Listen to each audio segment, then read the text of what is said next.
Jawaban dia ya macam lagu Piramli itu. Apa tuh? Tanya pada pokok, apa sebab goyang. Pernah dengar lagu itu? Pernah. Apa jawab pokok, angin yang Oh, goncang. jadi Nah, kesini gitu. Ready footage.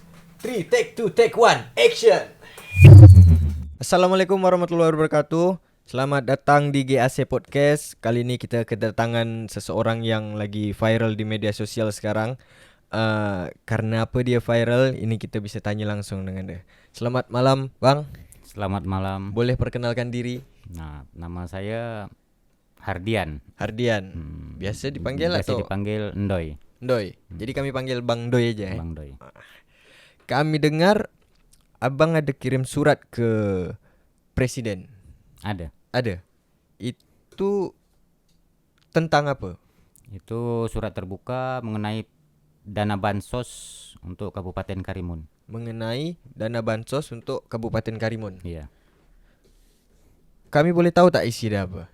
Isinya untuk agar lebih teliti lagi, saya minta kepada staf jajaran pusat atau pada presiden kita menurunkan pada jajaran pusatnya untuk turun pada wilayah Karimun, memantau langsung aliran dana bansos pandemi COVID-19. Berarti menurut Bang Ndoy ada sesuatu yang terjadi gitu. Nah, karena dalam melihat perjalanan aliran di sini sebagai masyarakat kan sebagai kontrol sosial daripada kerja pemerintah, kita melihat di sini tidak ada transparansi. Oh, berarti Bang Ndoy ini dari masyarakat, bukan dari belah manapun itu. Bang Bukan. Ndoy independen. Murni dari masyarakat. Jadi dari sampai mana tadi? Yang Bang Ndoy cari itu apa? Untuk transparansi aliran dana bansos. Isi dari surat yang Bang Ndoy kirim itu boleh tahu tak kami? Nah, untuk isinya mungkin secara terperinci detail karena ini sedikit privasi kan. Nah, yang bisa saya bacakan itu mungkin mengenai beberapa pertanyaan. Untuk di sini pertanyaan yang paling pokoknya saya pada BST. Ini pertanyaan dari orang lain atau dari Bang Ndoy Pertanyaan sendiri? daripada saya sendiri. Itu BST, bantuan sosial tunai. Nah, di sini kan kita kan mengetahui tentang 7.195 KK yang menerima bantuan sosial tunai tadi 7.195 KK yang menerima. Itu dari Kemensos RI dengan nilai anggaran dia itu 12,9 M. 12,9 M. Iya. Banyak Jadi pertanyaan di sini sampai saya buatkan surat terbuka untuk Bapak Presiden kita, Presiden Insinyur Haji Joko Widodo. Nah, itu untuk Kabupaten Tanjung Balai Karimun, dinas apa yang bertanggung jawab pengaliran dana BST tersebut? Dinas apa yang bertanggung jawab? Siapa yang mengantarkan atau mengumpulkan data penerima? Siapa yang mengumpulkan data penerima BST tersebut? Terus? Siapa yang menjadi pemantau atau pengawas dalam aliran dana BST tersebut? Nah, jadi dinas apa yang bertanggung jawab itu Bang Ndoy sendiri belum tahu atau memang tertutup itu? Harusnya transparan atau kayak mana? jadi sebaiknya kan transparan kan agar tidak muncul namanya kesenjangan tadi. Agar tidak muncul namanya asumsi publik yang mengarah pada opini yang negatif kepada dinas tersebut. Jadi langkah awal dengan nilai 12,9 M ini alangkah lebih bagus dinas tersebut kan menyiapkan segala bentuk langkah awal hingga mulai dari awal sampai akhir aliran dana ini kan tidak akan muncul namanya opini atau asumsi-asumsi negatif buat mereka. Oh gitu. Jadi yang dipermasalahkan sekarang ini dana bansos dia. Yang dipermasalahkan ini bukan dipermasalahkan, yang saya pertanyakan ini yang bentuk transparan dari Dari? aliran dana tersebut. Kalau detailnya dari pertanyaan itu, apakah dalam mengumpulkan dana itu sebelum dana ini dibagikan, apakah sudah dibentuk tim untuk mengumpulkan siapa saja penerima?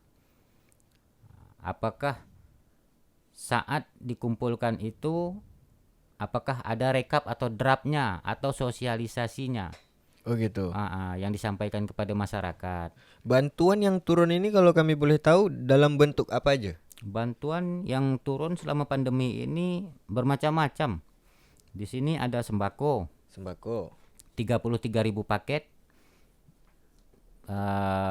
dari Pemda kita ya, dengan sumber dananya dari APBD kabupaten senilai 6,6 M. 6,6 M. Kemudian sembako 40.000 paket itu dari Pemprov ya, dari provinsi, senilai 12 M. Nah, masuk kepada BST tadi 7.195 KK, itu sumber dana dari Kemensos RI 12,9. BLT dana desa itu 20 M. PKH untuk 4.887 KPM yang dengan menggunakan e-warung itu senilai 3,8 M. Wah, jadi sangat banyak. Berarti abang memang betul-betul ada data yang detail. Insya Allah kalau untuk data yang detail saya punya. Dan itu valid. Insya Allah valid. Dari mana abang dapat data itu? Nah, untuk bertanya tentang dari mana dapatnya ini, sekarang kita ceritakan kepada mereka untuk menyerahkan SPJ atau inspektorat itu kemana saja mereka serahkan. Nah, mungkin mereka boleh tanya kembali kepada yang mereka serahkan, apakah mereka menyampaikan lagi kepada saya ataukah saya minta kepada mereka yang sudah diserahkan. Nah, kalau saya menyebutkannya, wallahu alam. Tapi memang ini memang yang abang pertanyakan dari dana bansos. Abang kirim balik lagi ke surat yang abang kirim tadi. Abang kirim lewat mana? Dari mana? Saya membuat surat terbuka untuk Bapak Presiden kita, Presiden yang ke-7 RI, Ya. Bapak Insinyur Haji Joko Widodo. Surat terbuka itu isinya saya minta tolong Pak, tolong kalau bunyi detailnya Ringkas dia aja tak apa-apa.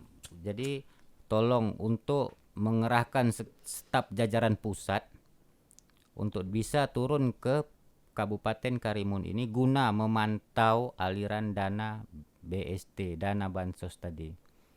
Saya bersedia untuk menjadi penunjuk jalan buat tim jajaran Bapak bila sudah berada di Karimun ini untuk sampai kepada 12 kecamatan, menuju kepada 29 kelurahan dan 42 desa. Nah, begitu aja bunyi dia itu. Kirim dah ada lewat email ke, lewat surat atau dari mana kirim dah? Kalau surat terbuka itu saya murni dengan Facebook biasa. Facebook. Berharap orang share ke sana ke sini ke sana ke sini sampai langsung ke Pak Presiden. Kenapa tak melalui provinsi dulu atau nanti provinsi sampaikan ke mana, nanti disampaikan ke Pak Presiden? Pertama ya mungkin takut mereka sibuk ya. Bukan saya tidak percaya kepada mereka. Mungkin takut mereka sibuk, apalagi dengan segala bentuk pandemi ini mungkin mereka ekstra sibuk. Sehingga untuk menyampaikan sebuah surat atau menyampaikan sebuah aspirasi daripada seorang saya ini kan menambah sibuk mereka. Jadi saya langsung. Tapi pun saya rasa kalau untuk sampai ke Presiden itu memang kecil lah kemungkinan. Tapi kita tak tahu lah kan. Kita tak tahu. Malah tahu nanti sampai. Jadi memang abang siap kalau memang dari pusat turun ke Tanjung Balai Karimun ini untuk cari tahu hal-hal itu, dan abang siap jadi sangat siap penunjuk jalan dia. Sangat siap. Ini abang baru pertama kali ini dalam ruang lingkup yang seperti ini atau sebelum dia memang pernah seperti ini juga kirim surat ke presiden atau macam mana? Kalau untuk kirim surat terbuka kepada presiden ini mungkin karena zaman ada Android kan gitu, Facebook. Nah, dalam bentuk surat terbuka ini yang pertama. Ini yang pertama.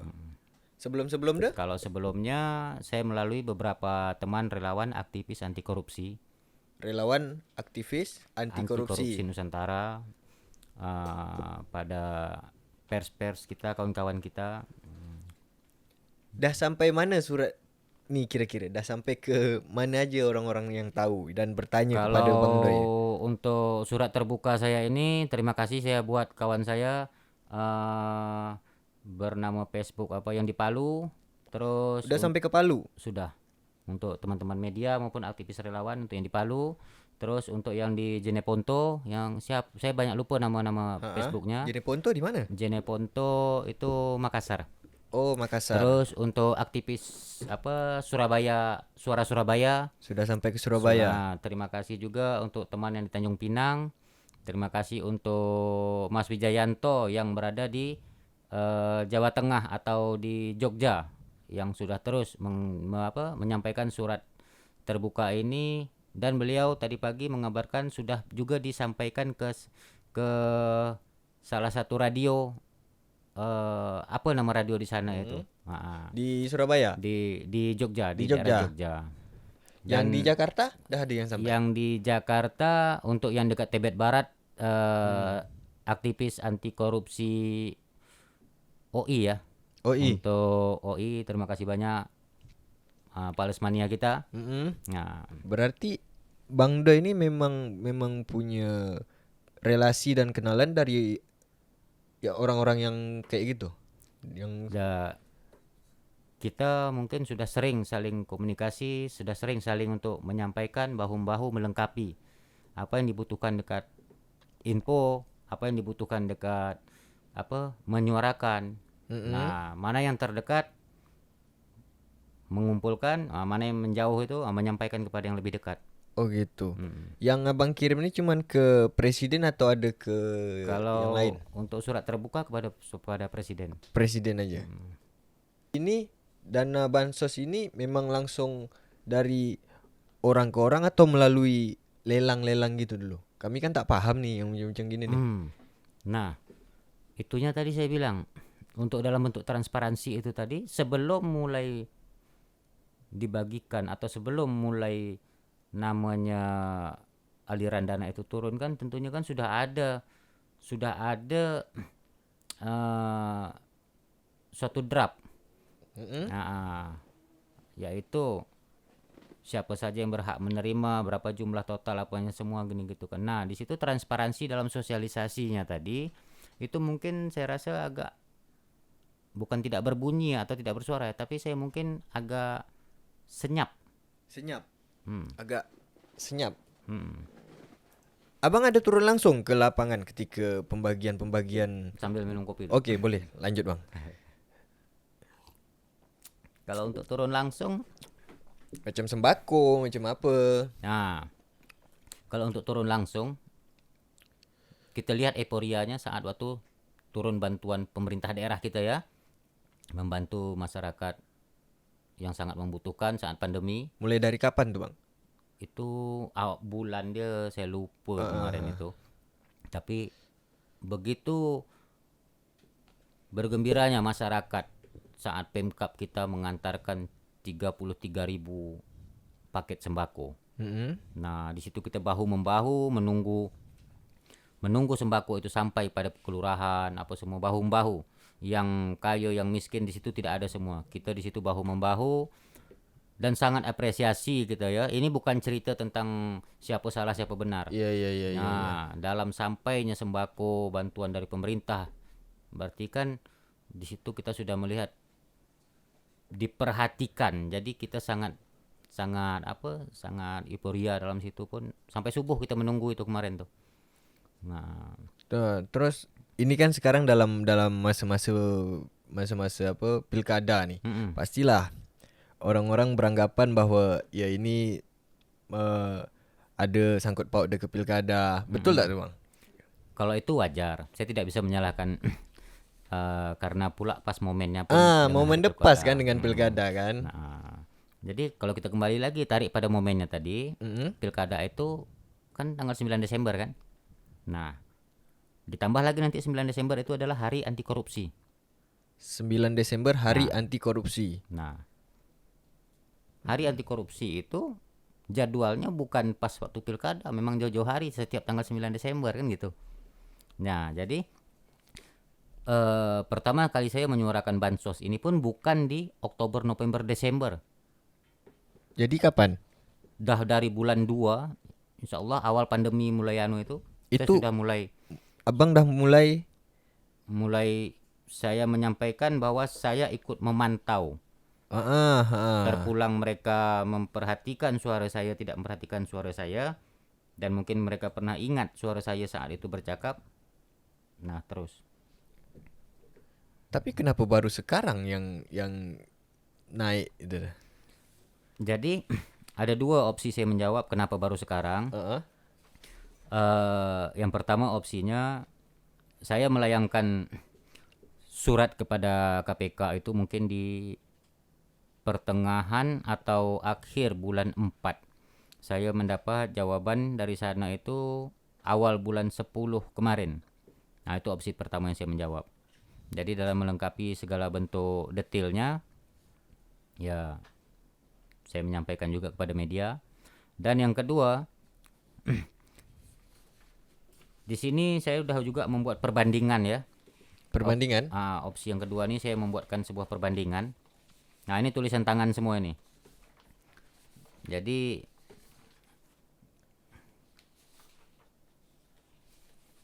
saya membuatkan tulisan tangan ini, saya detailkan ini sebelum menjawabkan opsi yang kedua. Saya membuatkan tulisan tangan ini karena saya melihat sebuah pasal di Undang-Undang Dasar 1945, yaitu di pasal 28 ya, Undang-Undang Dasar 1945, hak warga negara untuk mengeluarkan pendapat baik lisan maupun tulisan. Kepada? Bunyi undang-undang tersebut. Gitu. Nah, jadi saya tidak ada mengetik sedikit pun. Jadi insya Allah surat yang saya buat ini sesuai dengan undang-undang. Saya dalam bentuk tulisan. Nah, jadi untuk menjawab opsi yang kedua tadi, perbandingan yang saya buat, dana pilkada kita 09 Desember 2020 itu 16,4 M. Dana pilkada ada. Dana pandemi COVID-19 itu 90 M. Dana pandemi COVID-19 90 M. 90 M. Oke. Jadi kenapa saya buat perbandingannya di sini? Kita lihat kinerja daripada proses pilkada, penyelenggara pilkada ya. Kita dengan pemilih tetap kita, daftar pemilih tetap kita 165.780 jiwa pemilih tetap. Kita bisa lihat tampil rapi segala bentuk daftar itu. Boleh kita lihat ke setiap kecamatan daftar pemilih tetap itu lengkap kan gitu. Nah, kemana daftar penerima BST itu? Tak bisa ditampilkan dalam. Abang dah coba minta ke pihak-pihak yang bersangkutan atau macam mana? Data ada? Nah, untuk kepada pihak-pihak yang bersangkutan ini saya mungkin mereka lagi sibuk.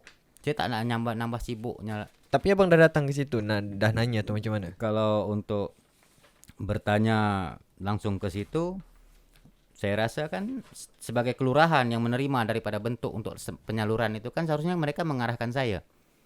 Atau mereka menyampaikan kepada yang memberikan bantuan, ada masyarakat kita yang bertanya.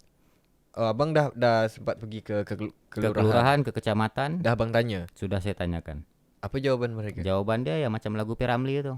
Apa tuh? Tanya pada pokok, apa sebab goyang. Pernah dengar lagu itu? Pernah. Apa jawab pokok, angin yang goncang. Jadi kesini gitu. Iya, paham. Terus masalah data yang kami tengok ni, data abang ni betul-betul valid. Memang betul-betul detail data dia. Abang bisa dapatkan data itu dari mana gitu? Nah, jadi untuk menjelaskannya lagi sebelumnya. Karena gini, yang kami tengok yang kami pantau lah di media sosial kan, orang banyak tanya, data dia dari mana? Bisa menjelaskan sini biar langsung orang-orang nengok data dia dari mana. Jadi untuk pertanyaan data dari mana, saya untuk menyebut bahwa saya dapat ini dari mana, itu nanti saya takut menggiring asumsi. Alangkah lebih bagus saya sampaikan kepada masyarakat semua, kita sebagai masyarakat ini punya hak tahu. Punya hak tahu. Saya bacakan sedikit dekat undang-undang itu ya. Karena saya tidak melakai KUHP atau apa.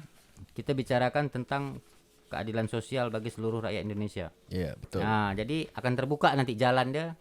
Kenapa kita harus tahu? Pasal 28 ayat A Undang-Undang Dasar 1945, hak warga negara untuk hidup di Indonesia dan mempertahankan kehidupannya. Pasal 28C Undang-Undang Dasar 1945, hak warga negara untuk memperjuangkan haknya. Nah, dari dua pasal ini saja tadi sudah bukti dasar kita yang kuat.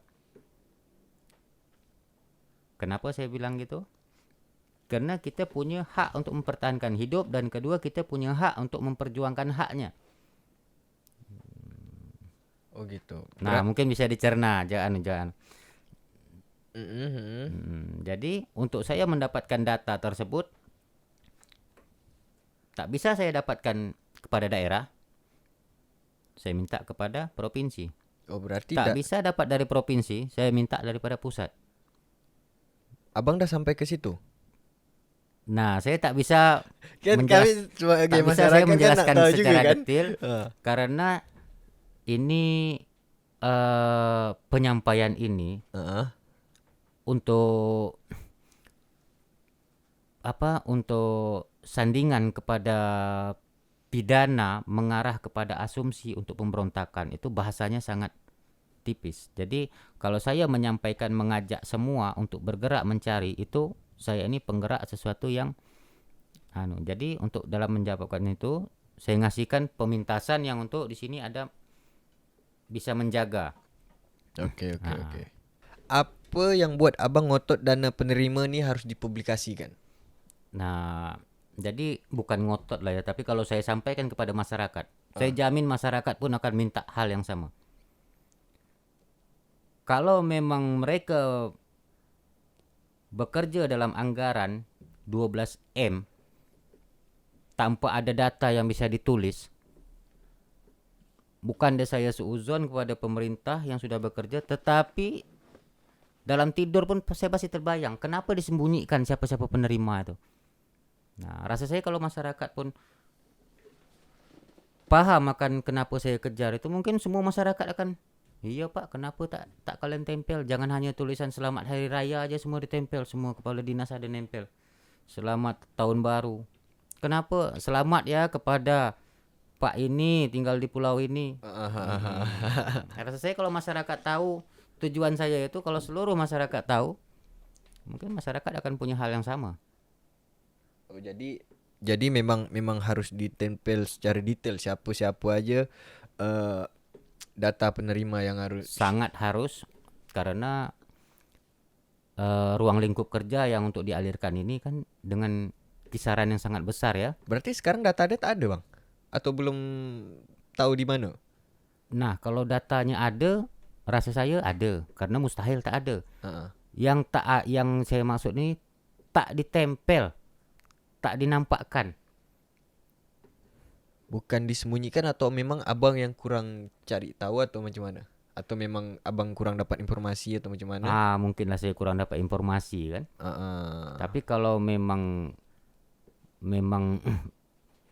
ini istilah ada kerja profesional, kenapa tak dibuat seperti daftar pemilih tetap itu, ditempel, ditaruh dekat depan. Jadi memang harus ditempel. Sangat harus yang itu. Biar tempat orang datang bisa nengok tanpa harus bertanya gitu Sangat harus. Memang harus gitu Sangat harus. Oke. Terus apa sistem yang paling bagus untuk masyarakat bisa menyampaikan ke pusat?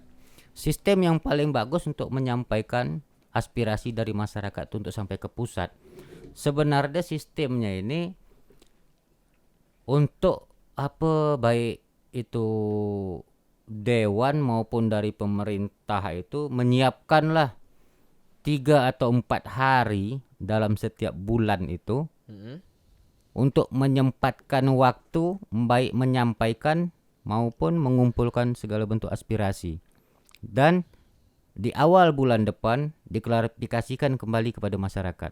Itu sebenarnya sistem yang betul-betul transparan.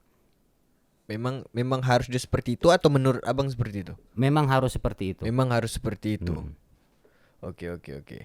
Terus apa tanggapan masyarakat, apa tanggapan pemerintah terkait tentang surat yang abang buat nih, yang abang kirim ke presiden nih? Kalau tanggapan dari Masyarakat? dari masyarakat, sebagian ada yang pro, sebagian mungkin yang tidak tahu mungkin menganggap saya ingin viral. Biasalah tuh Nah, pro biasa, kontra kan. tapi saya tidak menyalahkan masyarakat. Kalau untuk tanggapan daripada dinas-dinas terkait ini, saya rasa sampai ke saat ini macam tak ada tanggapan lah dari beliau. Macam tak ada tanggapan. Tak mungkin pula orang tu tak tahu Nah, sementara ini dah kemana-mana gitu sudah kan. sampai kemana? Iya. Nanti insya Allah akan saya kirim link dari Suara Palu tentang surat suara saya ini. Kawan saya sudah ngirim salinan linknya itu kepada podcast GAC kita ini. Saya juga akan kirimkan dari Jurnal Surabaya yang kemarin pun diterbitkan. Terus dari Tanjung Pinang, kawan saya sudah ada menyuarakan melalui media cetaknya. Untuk di Jogja, mungkin saya nanti bisa akan minta tolong kepada Mas Wijanarko itu untuk mengirimkan salinan dari radio di sana. Beberapa radio di sana sudah menyampaikan untuk Kabupaten Karimun. Oh gitu. Akan saya ceritakan ke sini dengan membawa draftnya atau macam mana. Oke. Kepada ditunggu. teman kita. Ada pesan-pesan tak bang? Apapun itu. Pesan saya ya untuk kepada masyarakat ini, bukannya saya ini hendak viral atau mengambil keuntungan, sedikit pun bukan. Nah, jadi kepada yang pro maupun yang masih belum mengerti, saya maklum. Nah, di sini saya kenapa bergerak sendiri? Saya bukan dalam bentuk lembaga. Saya bukan dalam bentuk dibiayai atau disponsori. Nah, di sini mutlak nurani. Memang abang bergerak sendiri di sini. Mutlak nurani. Jadi pesan saya kepada pemerintah, bukan saya menyebut kepada salah satu ini untuk mencari kesalahan dan memenjarakan. Tapi kita mencari namanya bentuk kesalahan ini untuk kita perbaiki. Tidak semua kesalahan-kesalahan dari dinas terkait ini merupakan kesalahan mutlak dari kepala daerah. Nah, tapi kalau dibiarkan, segala bentuk kesalahan kepala dinas ini adalah seolah-olah kesalahan kepala daerah.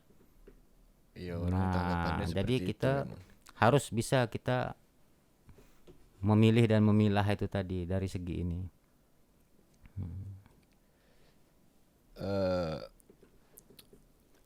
Ada ketakutan tak dalam diri abang kalau misalkan nanti dari pihak ada yang mungkin mengkasuskan masalah ini atau macam mana gitu? Abang ada rasa takut tak? Kalau untuk sampai saat ini, ketakutan itu insya Allah masih belum ada. Ya. Memang tujuan abang memang nak cari tahu ini yang transparan ini Jadi walaupun nanti entah saya tersandung atau dikasuskan, saya menyebut saya tidak akan membela diri saya dengan menggunakan pengacara. Kalau memang saya salah langkah saya, masukkan pasal berapa, penjarakan. Saya tidak akan membela untuk bebas. Saya tidak menggunakan jasa pengacara manapun. Nah, memang sendiri murni sendiri independen. Bukan berarti saya tidak butuh support bantuan teman-teman yang dari pengacara atau dari lembaga hukum. Tapi kalau memang langkah saya ini salah, ya mungkin dengan inilah yang teguran itu kan gitu. Saya siap menerima namanya dalam bentuk sanksi hukum dengan ketentuan hukum yang berlaku di Indonesia. Nih, kalau misalkan surat itu sampai ke Pak Jokowi, anggaplah Pak Jokowi nak datang ke balai. Macam mana? Apa yang abang lakukan?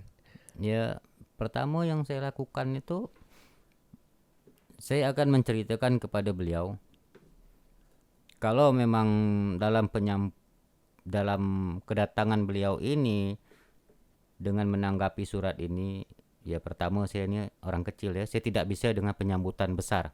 Ya. Nah, itu aja saya sampaikan. Bawa Pak Jokowi ke sini bang nanti. Insya Allah di sini tempat saya dudukkan. Nah, di sini pula saya akan ajak bersuarakan. Jadi abang dah siap lah dengan segala sesuatu yang terjadi nanti. Sangat siap. Bang, bisa abang bacakan tak sikit surat ke depan kamera untuk yang nonton ni? Apa mungkin orang-orang lain nak tahu apa yang abang tulis di situ? Untuk isi surat dia itu ya. Jadi buat teman-teman semua yang penasaran mungkin apa isi surat. Surat terbuka itu semua dah bisa dibaca sebenarnya. Jadi saya pun di sini saya menuliskan itu, tolong viralkan surat terbuka ini ya untuk semua status dan media kawan. Alhamdulillah juga buat kawan-kawan relawan aktivis baik dari Nusantara yang sudah menyampaikan dan sudah menerbitkan dalam bentuk cetak maupun online ya. Buat yang di Palu, yang Jini Ponto, saya terima kasih banyak buat kawan-kawan Mas Jainarko untuk di Jogja, untuk di Surabaya, Suara Jurnalisnya terima kasih banyak. Untuk di Tanjung Pinang terima kasih banyak. Bunyi suratnya begini. Assalamualaikum warahmatullahi wabarakatuh. Terhormat Presiden ke-7 Republik Indonesia Insinyur Haji Widodo, saya Hardian berdomisili seperti terdata di daftar pemilih tetap Pilkada 09 Desember 2020 wilayah Kabupaten Karimun, menyampaikan surat terbuka kepada Bapak Presiden Republik Indonesia untuk membaca dan menindaklanjuti. Pertama, aliran dana bansos pandemi COVID-19 untuk Kabupaten Karimun tahun 2020. Pertanyaan saya, bukankah pemerintah daerah membantu masyarakat dalam bentuk BST, BLT, sembako, dan lain-lain? Tolong Bapak Presiden menginstruksikan kepada jajaran Bapak yang berada di pusat agar turun langsung ke daerah kami, Pak. Saya akan bersedia menjadi penunjuk jalan ke 12 kecamatan, 29 kelurahan, dan 42 desa yang ada. Guna untuk membuktikan secara langsung, guna untuk melihat ke lapangan secara langsung kepada jajaran Bapak Presiden. Yang kedua, saya masih memegang data tertulis tangan saya, Pak. Nah, data tertulis tangan saya sendiri mengenai jumlah dana bansos Kabupaten Karimun. Dalam data itu ada beberapa pertanyaan yang mungkin kalau Pak Jokowi ataupun staf jajarannya yang menyampaikan, insya Allah langsung ditanggapi. Alamat lengkap saya saat ini, saya tinggal di sebuah surau yang bernama Miftahul Khair, RT 3 RW 3 Sungai Bati, Kelurahan Pamak, Kecamatan Tebing, Kabupaten Karimun. Nah, besar harapan saya agar teman-teman aktivis anti korupsi Nusantara, teman-teman jurnalis, pers, media Indonesia bisa menyampaikan melalui sosial media yang ada sehingga bisa sampai kepada Bapak Insinyur Haji Joko Widodo. Terima kasih. Assalamualaikum warahmatullahi wabarakatuh. Nah, itu isi dia. Oh, itu isi dia. Oke. Oke lah. Bang, terima kasih dah nak datang ke GAC Studio. Sehat selalu untuk abang. Semoga surat ini bisa sampai ke Pak Jokowi. Amin. Buat pro dan kontra tu biasalah bang. Biasa. Tak ada ambil hati atau macam mana pun. Oke, buat kawan-kawan, mungkin sampai sini dulu kesempatan kita berbual dengan Bang Doi. Mungkin nanti ada kesempatan di lain waktu kita ajak Bang Doi datang ke sini lagi. Oke, Assalamualaikum warahmatullahi wabarakatuh. Waalaikumsalam warahmatullahi wabarakatuh. Ready footage. 3 take 2 take 1 action.